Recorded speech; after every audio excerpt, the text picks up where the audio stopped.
Hello guys, this is a special presentation from Calendar Study. It doesn't excite me today. Obviously, we've started it with a backdrop of a tragic death that has happened and rocked our nation. Our entire young segment of our population is astonished, is taken aback, surprised. Many people are saying so many things. So we are hopefully going to take this as a lesson for ourselves and do our bit to contribute in the segment of our students, our aspirants' life, and positively affect it and contribute to it. So, guys, we would have the society and life a segment in Calendar Study. Obviously, today's presentation has taken a pretext of a death that has happened recently, a suicide of a very bright actor, Sushant Singh Rajput. He was very bright student as well. He has had so many verticals in life, so many dimensions in life. We are coming to know about it very recently after he has gone. So a person can be having so many different facets. He may just excel in so many things, but if the mental well-being is not catered to, definitely that creates a lot of problems. So it is very important for us to know what problem we are facing, so that issue has to be dealt with.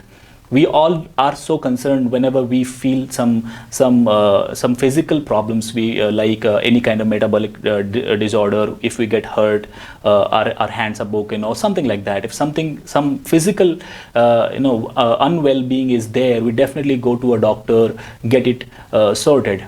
But mental well-being is something which we need to first know ourselves, that we are mentally not that very good and in an insecure position, and hence before we go and correct it, we need to detect it, and for detection we need the knowledge. So guys, in today's presentation, I'm briefly trying to take you through a kind of presentation where you all can understand what this problem is. So guys, starting with this first slide, what is mental health? So mental health is a condition. I'm going to be reading some definitions. Obviously, WHO definition is also included here. But before that, I'm going to tell you what sort of makeup does this have. Mental health conditions contribute to people health outcomes, premature death, then human right violations, global and national economic loss. We all know that obviously a person most of the time is an economic person, is a household, and definitely has kids. So many things are dependent on him. So anything that affects his mental health or her mental health just cascades, has a cascading effect on the mental health and physical health of others, those who are dependent on it. So health outcomes definitely are something that gets affected. Premature death, as we have just seen that. Human right violations, obviously those who are not mentally according to society, in sync with society, are going to do something which may affect or negatively contribute to the societal development. So that is one more facet. Now, according to WHO, good mental health is a state of well-being in which an individual realizes his or her abilities, can cope with the normal stresses of life, can work productively, and is able to make a contribution to his or her society or community. Now guys, mental illness is a broad term which encompasses a wide variety of conditions which affect the way we think and we feel. It can also affect our ability to get through our day-to-day life. This could be because of a number of factors like genetics. It may have a hereditary issue or hereditary contribution. Environment could also be a factor. Daily habits, what we do, how we lead our life. Sometimes our acts alone work on us too much in a negative way, how we lead our life, our daily work habits, our work environment, occupationally, how we actually manifest ourselves. So there are so many factors that includes biology as well. So mental illness could be because of genetics, environment, daily habits, and biology. Biology could be anything that may include genetics as well. Now, this is a small mental health statistics I'm going to give you, which says that 1 in 5 American adults experience at least one mental illness each year. So 1 in 5, like 1/5 of entire America. America is around 35 crore people. So 1/5, 7 crore people in America face some kind of mental illness every year. 1 in 5 young people aged between 13 to 18 experience a mental illness at some point of time in their lives. So this too is a data. About 1 in 25 adults experience a serious mental illness, that is called SMI in short, each year. According to National Institute of Mental Health USA, women are more likely to experience SMI, that is serious mental illness, than men. Those aged between 18 to 25 are most likely to experience SMI. People with mixed race backgrounds are also more prone to SMI syndromes. Now for India, the stat says that 7.5% of Indian population suffers from some form of mental disorder. Guys, so understand India is 135 crores. Out of that, 7.5 is approximately equal to somewhere around 7 to 8 crore people. So 10 crore people are suffering from some kind of mental illness that is equivalent to 1/3 of America again. So maybe not equal to the population of America, but still we have a decently huge size of people, those who are suffering from some kind of problem. Mental illnesses constitute 1/6 of all health related problems or disorders. Now that is also true, because it is said that somewhere we are mentally sick, and hence that reflects on our physical well-being too. So if we are not 100% mentally aware of what we are doing, we might end up doing something that may lead to some other negative health outcome. India accounted for nearly 15% of global mental, neurological, and substance abuse disorder burden. The treatment gap, which is defined as the prevalence of mental illnesses and proportion of patients that get treatment, is over 70%. So that is again, like, so many people are left out of this, this service, this mental treatment chain. WHO also predicts that by 2020, that is this year itself, roughly 20% of India will suffer from some kind of mental illness. So a gory figure again. And to cater to this demography, we have just 4,000 mental health professionals. So the scarcity is definitely very high. The demand is again nowhere seen to be met. Now, what kind of mental health disorders commonly those are found? There are anxiety disorders, mood disorders, schizophrenia disorders. Now guys, anxiety disorders, we all know that we are somewhere having this feeling of fear among us, that we are not able to find a situation helpful. We have this anxiousness growing up in us. Sometimes people grow into a situation that constantly feeds into their fear. So that tends to increase their anxiety level. That anxiety level, like, is a mental situation, mental stress, but definitely people, those who have other symptoms of sugar or blood pressure, may also have an exaggerated sense of physical unwellness. So that is also somewhere we can understand that mental well-being is important for one to take care of its physical well-being. Now, people might also experience physical symptoms while in anxious state are restlessness, fatigue, there is a muscle tense that happens, interrupted sleep. So that is quite common, because we are so commonly experiencing examinations one after another. There are some students who have told me that whenever they have an examination the next day, they sometimes don't sleep the entire night. So that anxiety level grows so high and feeds into their mind that they sort of tend to forget that they need to sleep properly. That is a common behavior that they could not fulfill. Now guys, phobias, there is a kind of fear again, but then it is a kind of anxiety, but I'm just trying to elaborate it a little bit. There are different kind of phobias too. Simple phobia, these might involve a disproportionate fear of specific objects, scenarios, or animals. Like fear of spider is a common example. Many people fear of lizards. That's a simple phobia. Maybe not that critical, because once that animal or that scenario is not in front of you, you may not have a continuous effect upon you. Social phobia. Sometimes people have this social anxiety. This is a fear or of being subject to a judgment. You do not want to be commented upon. You become circumspect whenever you are in public. You think that many people may be judging you for some reason. So social phobia is is done when you get exposed to a social environment which you are not very comfortable with. So people of this phobia, suffering from this kind of problem, they try to restrict their exposure in society, and then that spiraling thing happens, that we tend to fall on and get trapped in a situation where we expose ourselves very less in the society, and ultimately we also tend to lose our connections to people, those who were good, who used to appreciate us, and thereby fall into a trap, and we tend to expose less ourselves to the society, and ultimately the feedback system stops, and we just keep on thinking that we are material of social judgments.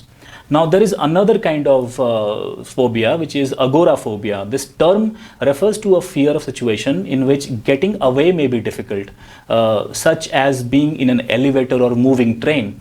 Now this is sometimes people misunderstand this phobia as a fear of being outside. Now this is a special kind of fear, like there is a fear like when you're in a lift and you feel that lift, you may not be able to escape that lift till the time it actually lands you to the floor you want to go, but you have this claustrophobic effect, like you're closed in a small container, you're alone, you tend to believe that it might lose that electricity or the connect with the wire, and then you may fall abruptly on the ground hitting you, or there's a fear inside that you're not able to escape the situation. For as long you are there in the lift, you are having this phobia in yourself. So this is another kind of phobia that people have. Now guys, there are mood disorders. People with these conditions have significant changes in mood. Mood swing, we all have heard of, like people tend to have this thing when some people have. Now they may either involve mania, which is a period of high energy and elation, or depression. So it could be either high energy or depression. So mania is another kind of mood disorder. Now examples of mood disorders include major depression, where one loses the interest, low mood constantly towards any activity or event that you had previously enjoyed as well. But this is a constantly disliking, an interest where you're losing everything. Now another kind of disorder in mood is bipolar disorder. Now bipolar people in terms of mood disorder are those who are having a high energy changes. One goes to the elation level, then you are very happy, and constantly you are coming back to depressive phase as well. So bipolar people have these two mood swings, and they are having an impact on their behavior when they show up in public, to their families, to their friends. Whenever these kind of problems exhibit in a friend, do be very patient with that guy or girl. So it's very important. This knowledge is not just for us and for the exam maybe. I'm not sure whether they are going to ask you, but then you need to be also aware that a person who exhibits these kind of symptoms requires special care and attention. Now there is one more kind of disorder in mood, is seasonal affective disorder, SAD. That obviously any kind of disorder is bad. Itself name is SAD. Now reduced daylight triggers during fall, winter and early spring months trigger this type of major depression. It is common in countries far from equator. Now let me give you one example. Sweden used to be a country which used to fall in a very high rank when it comes to this global ranking in suicide. Now they worked on it upon their own suicide rate. And their suicide rate was also because of the seasonal affective disorder, because during winters they used to have this prolonged 14 or 18 hours night and very little day. Now this also had a problem. Now this was one example I really could relate to. Now another disorder is schizophrenia disorders. Schizophrenia impairs a person's perception of reality and the world around them. Now, if I would say a term, hallucination could be a word. Now, hallucination, people live in their life, but they tend to forget that the setup around which they are living, they somehow enter into a different setup altogether. Then their understanding of reality and dream disappears. So a person who is schizophrenic may have these kind of symptoms showing up. So somebody who behaves with you oddly, do not all of a sudden take that person like that person is trying to behave oddly with you because that person dislikes you, or that attitude thing is getting up, but try to understand it from the perspective of health and care and security too. So these people need, this is a serious condition and hence it needs a lot of treatment, especially love and sympathy. Now, signs of schizophrenia typically develop between ages of 16 and 30. The individual will have thoughts that appear fragmented. Like I said, that there is an interruption between the understanding of what is reality and what is not real. Now they find it hard to process as well. Now how can you yourself, like somehow you are dreaming and then all of a sudden somebody wakes you up, the feeling that you have at that time, the moment of that lapse that you face, that okay, what happened, where am I actually, am I in dream or in real life, or which one is real life? So this processing takes a lot of time and is difficult. So they behave that way.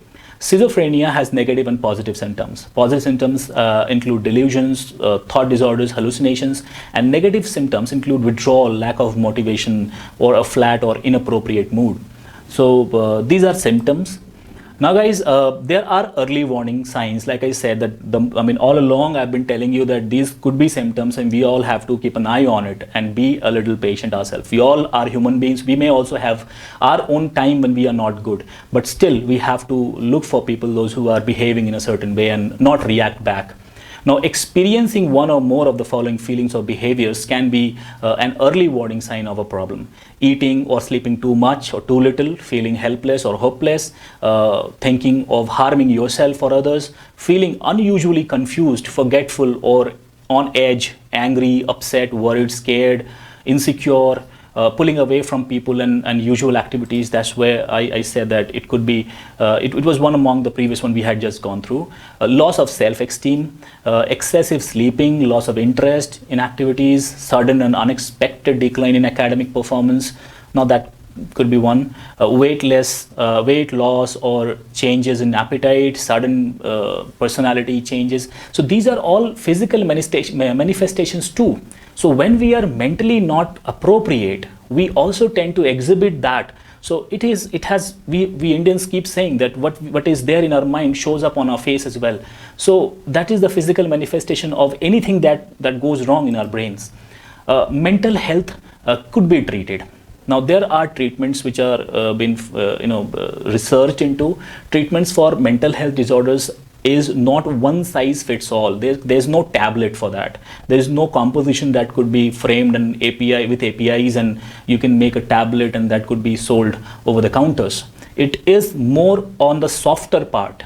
It is more on the human connect, and it does not offer a cure. Instead, the treatment aims to reduce the symptoms. Underlying stresses are addressed. So if the vulnerability is addressed in a person, definitely that person will be more pronounced, more confident, and will be able to speak to the world. I have seen it myself. Many of my friends have spoken with me, and then, not bragging about me though, but they have experienced something else, and otherwise has happened also. So you and your doctor will work together to find a plan. It may be a combination of treatments because some people have better results with multiple approaches. So I'm going to give you some common mental health treatments too. The first and most important, as per what I have understood, even lately I have understood, and is being happy. So no matter what you do, being happy and being present today is important. Forget sometimes for even 15 minutes a day. Don't think about what you were yesterday and what you would be tomorrow, but you are also taking over your time in the present as well, which you are not noticing. So this time which is going unnoticed is very important. So stay where you are, calm down, sit down, and be what you are. Value your now than tomorrow. Tomorrow obviously is going to be bright, but till the time you nurture and cultivate your today, it can never be that bright. So it's important. Now mental health is a vital concern for healthcare professionals. Most people know the signs and symptoms of physical illness like a heart attack or a stroke, but they may not be able to pinpoint the physical effects of anxiety, then panic, then PSTD. That's another it's the post some kind of distress and disorder. Now guys, obviously there are a number of exercises which we all know. which we sometimes even suggest to others. So for a minute, think about it. What suggestions could one give to somebody who is not feeling well, somebody who has come onto our website or a video to know what good advices I can get? So guys, to all you good guys and girls, I expect that you're going to be writing your suggestions for good mental health, anything that you practice.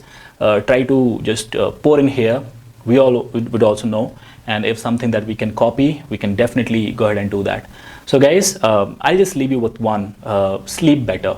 That's one exercise, like doing nothing and sleep better. So that's one exercise that I suggest, but what you are going to suggest, just write it down.